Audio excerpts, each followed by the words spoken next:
नमस्कार मित्रों, भगवत चर्चा में एक बार फिर आप सबका स्वागत है। हम लोग भगवत गीता के 8वें अध्याय पे चर्चा कर रहे हैं। इस अध्याय के शुरुआत में महात्मा अर्जुन ने 6 प्रश्न किए थे। 6 पारिभाषिक शब्दों के बारे में पूछा था। पारिभाषिक शब्द मतलब अध्यात्म के वे विशिष्ट शब्द जो कि दर्शन शास्त्र और अध्यात्म के क्षेत्र में आने वाला व्यक्ति हर बार सुनता है और बार बार सुनता है। चूंकि सारा ज्ञान और विज्ञान 7वें अध्याय में दे चुके थे, लेकिन वो एक सामान्य ज्ञान था। पर विशिष्ट ज्ञान के लिए इन 6 पारिभाषिक शब्दों को जानना जरूरी हो जाता है। उन्हीं शब्दों की चर्चा भगवान श्री कृष्ण ने स्वयं की किया और फिर उसी प्रश्न शब्दों को पूछ भी रहे हैं, जिनमें से 3 शब्दों के बारे में कल हमने चर्चा किया था। वे शब्द कौन थे? ब्रह्म था, अध्यात्म था और कर्म था। ब्रह्म, अध्यात्म और कर्म, 3 शब्दों के बारे में व्याख्या किया था। अब आज अगले 3 शब्दों के बारे में व्याख्या होगी या भगवान श्री कृष्ण ने बताया है। तो ब्रह्म क्या है, अध्यात्म क्या है और कर्म क्या है, ये कल हमने समझा।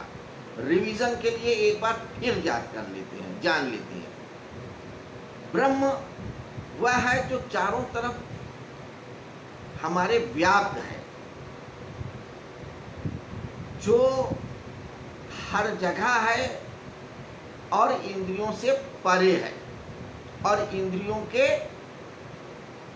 अनुभव के भीतर भी है, जिसका कभी नाश नहीं होता, वही ब्रह्म है। अध्यात्म क्या है? उस ब्रह्म का जो स्वभाव है, संकल्प के द्वारा सृजन, पालन और संहार। तो उस ब्रह्म के द्वारा जो सृजन, पालन और संहार होता है, उसकी ये जो क्रिया होती है, यही उसका व्यवहार की स्वभाव है। और इस संकल्प को पूरा करने के लिए जो कार्य किया जाता है, इसी को कर्म कहते हैं। ये जो क्रिया होती है उसी को कर्म कहते हैं। अब आगे के 3 शब्द हैं, वो हैं अधिभूत, अधियज्ञ और अधिदैव। इन 3 शब्दों पे चर्चा करते हैं। तो आइए 8वें अध्याय के 4थे श्लोक पे चर्चा करते हैं। 8वें अध्याय का ये 4था श्लोक है, अधिभूतम क्षरो भावा पुरुषश्च अधिदैवतम अधियज्ञो अहवे मात्र देहे देहभृताम वर। अधिभूतम क्षरो भावा। पिछले श्लोक में भगवान ने क्या कहा था? जो नाश नहीं होता है, जिसका क्षरण नहीं होता है, वो ब्रह्म है। अब यहाँ पे कह रहे हैं जिसका नाश होता है, जिसका परिवर्तन होता है, वो भूत है, अद्भुत है, पदार्थ है।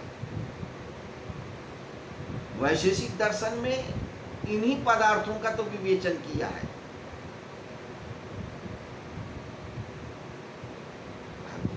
वैशेषिक दर्शन में कणाद मुनि ने 9 प्रकार के पदार्थ बताए हैं।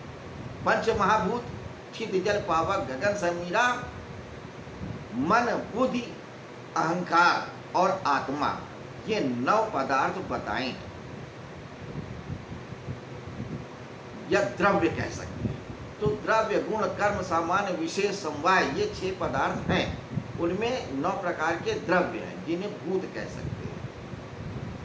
तो जो क्षर है, जिसका नाश होता है या जिसका रूप परिवर्तन होता है, वो सब कुछ भूत है। चाहे पेड़ हो, पेड़ हो, पहाड़ हो, नदी हो, नाला हो, जो कुछ भी है परिवर्तनशील, वह सब कुछ भूत में है।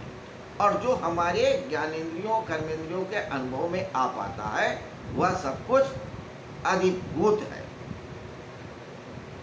और जो समझ के परे है, वो ब्रह्म है।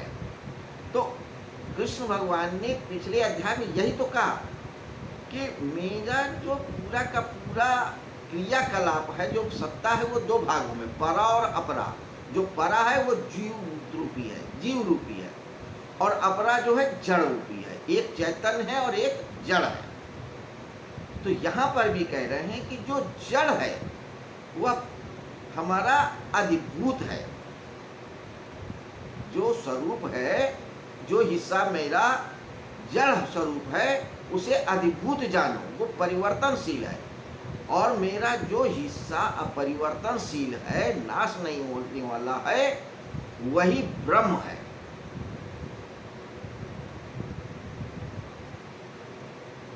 और अब आगे क्या कहते हैं, अधिभूतम क्षरो भावा। तो जिस चीज का, जिस पदार्थ का क्षरण होता है वो अधिभूत है। पुरुषश्च अधिदैवतम, पुरुष को अधिदैव जानो। पुरुष व्यक्तियों को कहते हैं। पुर का अर्थ होता है नगर, और ईश मतलब ईश्वर से बना है, लिया गया है। तो जो ईश्वर का तत्व या गुण, पदार्थ या स्वरूप सूक्ष्म रूप से इस शरीर रूपी पुर यानी नगर में रहता है और जानता है अपने आप को, अपने शरीर को, वह पुरुष है। तो जो ये जानने वाला है इस शरीर को, इस संसार को, इस अधिभूत को, वही अधिदैव है। तो शरीर में जो जीव रूपी आत्मा है, इसी को तू अधिदैव जान, आत्मा को। और अधियज्ञ है, तो आत्मा क्या है, वो जो सिर्फ शरीर को जान रही है, भूतों को जान रही है। और मैं अधियज्ञ हूं। यज्ञ, ज्ञान मतलब ज्ञानी, मैं सब कुछ जानता हूं। जो कुछ भी है जानने लायक, वह सब कुछ मैं जानता हूं। और जो कुछ बनाने, संवरण करने और संहार करने लायक, वो सब कुछ मैं करता हूं। तो जो सब कुछ को जाने वही अधियज्ञ, मुझको जान। कि जो सर्वज्ञ है वो मैं ही हूं। तो अधियज्ञ कृष्ण खुद को कह रहे हैं।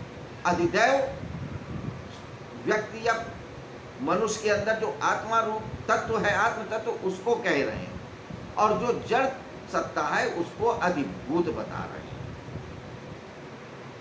तो जब सर्वज्ञ बनना है, जानना है, तो इन 6 शब्दों को जानना ही होगा। वह सत्ता जो परिवर्तित नहीं होती है, ब्रह्म है, उसे हिरण्यगर्भ भी बोलते हैं। तो ईश्वर ने संकल्प से जब सृष्टि का आरंभ किया तो ब्रह्म की ही उत्पत्ति हुई, जो स्वरूप समझ में आया, ब्रह्मांड की उत्पत्ति, वही हिरण्यगर्भ है। तो वही अक्षर जो नाश नहीं होता, वही ब्रह्म है। और उसका जो पालन, संहार और संवरण करने का व्यवस्था है, या जिस वजह से करता है, जो उसी स्वभाव को अध्यात्म कहते हैं। और इस क्रिया को ही कर्म कहते हैं। यानी कि सृजन, संवरण, संभालना और संहार करने की क्रिया का नाम कर्म है। अधिभूत जो जड़ पदार्थ है, यानी उस ईश्वर का जो जड़ हिस्सा है, जिसमें कोई परिवर्तन तो होता है और नष्ट भी होता है, वही अधिभूत है। जो अपने शरीर में रहने को जानता है, या इन भूतों को जानता है, इंद्रियों के संपर्क में जो जो चीज़ आती है उसको जानता है, अनुभव करता है, वही अधिदैव है। और जो सबको जाने वही अधियज्ञ है। अब ईश्वर को हम क्यों नहीं जान पाते, ये भी थोड़ा सा आप समझिए। थोड़ा सा टेक्निकल बात है। एक्चुअली पुरुष जो है सिर्फ उसी को अनुभव में पा पाता है या जान पाता है जो परिवर्तनशील है। क्योंकि उसने हमेशा से जो भी परिवर्तन होता है उसी को उसने देखा है, तो उसी को जान रहा है। हर चीज़ परिवर्तित हो रही है। जो आज है वो कल नहीं होगी, किसी दूसरे रूप में होगी। हो सकता है बहुत सालों बाद हो, लेकिन परिवर्तित होगी। तो इंद्रियों की पकड़ में सिर्फ परिवर्तन आता है, जो अपरिवर्तनशील है वो नहीं आता है। इसलिए व्यक्तियों को ईश्वर नहीं समझ में आता है, और लोग कह भी देते हैं कि ईश्वर नाम की कोई सत्ता है ही नहीं, क्यों वो परे ही है, इंद्रियों के समझ के बाहर है। और मनुष्य की व्यवस्था ये है कि वो सिर्फ इंद्रियों से ही जान सकता है, इंद्रियातीत नहीं हो सकता। इंद्रियातीत तो वो तभी होगा जब वो स्वयं ईश्वर हो जाएगा, कृष्ण हो जाएगा, वासुदेव हो जाएगा। और तब कौन जानने वाला, कौन जनाने वाला, कौन बताने वाला, क्योंकि वहाँ ना जानने वाला भी वही है, जनाने वाला भी है वही है, बताने वाला भी वही है। जो जाना जाता है वो वही है, जो जनाया जाता है वही है। तो वहाँ ये बात ही बेमानी होती है कि ईश्वर है या नहीं है, पूछेगा कौन जब डाउट होगा ना, क्योंकि उसे मालूम ही है कि मैं ही ईश्वर हूँ, तो पूछेगा क्यों, तो प्रश्न ही गिर जाता है। इसके अलावा आप ये समझिए कि कल्पना करिए, एक मछली है, वो सागर में ही पैदा होती, सागर में ही बढ़ती है और मर जाती है। उसे पानी का पता ही नहीं होता है, वो सोचती है कि पानी तो है ही है, उसको पानी को क्या जानना। पानी की समझ उसको तब पता लगती है इम्पॉर्टेंट, जब वो पानी के बाहर आ जाती है। कोई मछली पानी के बाहर ही ना निकली हो तो वो पानी के बारे में जानेगी क्या। उसे तो अपना अंग ही समझ में आएगा, स्वभाव ही समझ में आएगा, स्वरूप ही समझ में आएगा। इन द सेम ईश्वर तो सब जगह है। बृहदारों ने एक उपनिषद में ब्रह्म क्या, ईश्वर क्या, उसकी परिभाषा कल हमने सुनी थी। तो चूंकि हम ईश्वर से विलग कभी ना हुए हैं, ना होंगे, ना रहे हैं, इसलिए हम उस ईश्वर को जान ही नहीं पाते, महसूस ही नहीं कर पाते। क्योंकि महसूसने के लिए एक क्षण, नैनो सेकंड भी अलग तो होना पड़ेगा, और वो हो नहीं सकते हैं। हो नहीं सकते हैं तो जान नहीं सकते, वो इंद्रियों को परे ही है।